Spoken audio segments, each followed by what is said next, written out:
আমরা এখন আর কিছু বলতে পারছি না। আমরা গুলি বের করা হয়েছে, মস্তিষ্কের কিছু অংশ ক্ষতিগ্রস্ত হয়েছে। এটা খুবই ক্রিটিক্যাল অবস্থা। আমরা ডাক্তারদের সাথে কথা বলেছি, ডাক্তাররা সেখানে সর্বোচ্চ চেষ্টা করছেন, আপ্রাণ চেষ্টা করছেন, এবং আমরা আবারও বলছি দেশবাসীর কাছে আমরা দোয়া।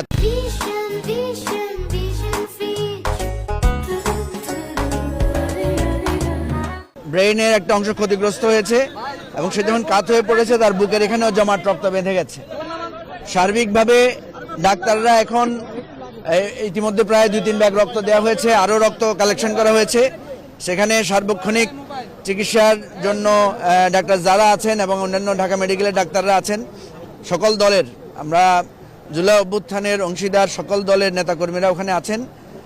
আমরা দেশবাসীর কাছে শুধু দোয়া চাই, কারণ আসলে সে খুব ক্রিটিক্যাল অবস্থা আছে। মাঝখানে তার হার্ট ব্লক হয়ে গিয়েছিল, ডাক্তাররা আপ্রাণ চেষ্টা করে পুশ করে তার আবার হার্ট সচল করেছে।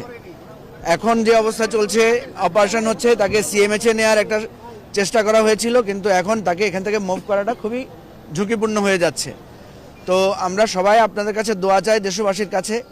এই ধরনের নৃশংসতা, এই ধরনের টার্গেট কিলিং বহুদিন পরে বাংলাদেশে এটা আবার ফিরে এসেছে, এবং এটা কারা ফিরিয়ে আনতে চায়, কারা এই ধরনের হত্যাকাণ্ডের উস্কানি দিচ্ছে বিভিন্নভাবে, এটা অত্যন্ত দুঃখজনক এবং বেদনাদায়ক।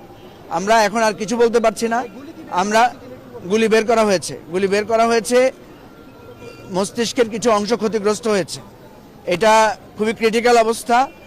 আমরা ডাক্তারদের সাথে কথা বলেছি, ডাক্তাররা সেখানে সর্বোচ্চ চেষ্টা করছেন, আপ্রাণ চেষ্টা করছেন, এবং আমরা আবারও বলছি দেশবাসীর কাছে আমরা দোয়া চাই, আপনারা দোয়া করবেন।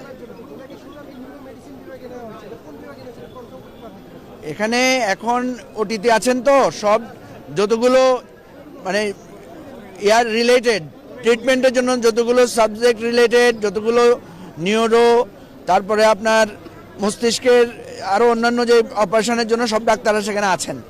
চিকিৎসার আমরা আল্লাহর রহমতে কোনো ত্রুটি হচ্ছে না। ব্রেইনের একটা অংশ ক্ষতিগ্রস্ত হয়েছে এবং সে যখন কাত হয়ে পড়েছে তার বুকের এখানেও জমাট রক্ত বেঁধে গেছে। সার্বিকভাবে ডাক্তাররা এখন ইতিমধ্যে প্রায় 2-3 ব্যাগ রক্ত দেওয়া হয়েছে, আরও রক্ত কালেকশন করা হয়েছে। সেখানে সার্বক্ষণিক চিকিৎসার জন্য ডাক্তার যারা আছেন এবং অন্যান্য ঢাকা মেডিকেলের ডাক্তাররা আছেন। সকল দলের, আমরা জুলাই অভ্যুত্থানের অংশীদার সকল দলের নেতাকর্মীরা ওখানে আছেন। আমরা দেশবাসীর কাছে শুধু দোয়া চাই, কারণ আসলে সে খুব ক্রিটিক্যাল অবস্থা আছে। মাঝখানে তার হার্ট ব্লক হয়ে গিয়েছিল, ডাক্তাররা আপ্রাণ চেষ্টা করে পুশ করে তার আবার হার্ট সচল করেছে।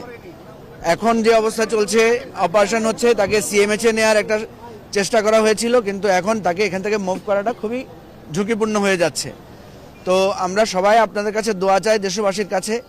এই ধরনের নৃশংসতা, এই ধরনের টার্গেট কিলিং বহুদিন পরে বাংলাদেশে এটা আবার ফিরে এসেছে, এবং এটা কারা ফিরিয়ে আনতে চায়, কারা এই ধরনের হত্যাকাণ্ডের উস্কানি দিচ্ছে বিভিন্নভাবে, এটা অত্যন্ত দুঃখজনক এবং বেদনাদায়ক।